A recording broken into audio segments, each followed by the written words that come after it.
I'm Malte Kurfiß from the Fraunhofer Institute for High-Speed Dynamics, the Ernst Mach Institute.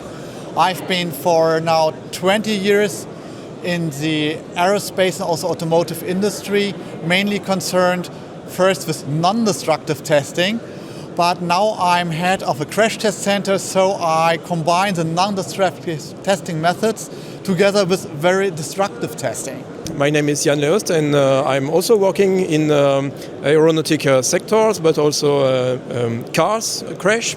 And at the beginning I was only doing simulations, but now I'm doing more testing at crash test center at Fraunhofer EMI. So we are doing a lot of things that has to do with impact, high-speed dynamics.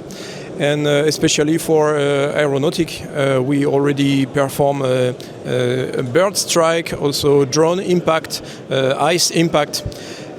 We also investigate that in numerical simulations, and we are also doing some additive manufacturing and also doing everything that has to do with high-speed hydrodynamic RAM effect, etc. Mainly for aeronautic, but also for automotive sector. Everybody who has seen a thermal runaway of a lithium-ion battery sees a lot of smoke, a lot of heat, flames.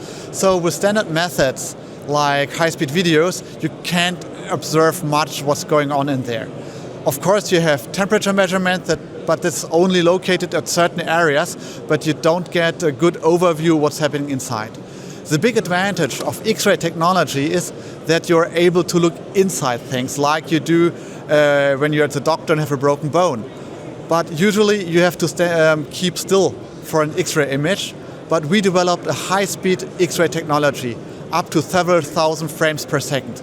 So we can also observe very fast phenomena. And by this, we are able to give more in-depth information to the people investigating batteries when there's a thermal runaway.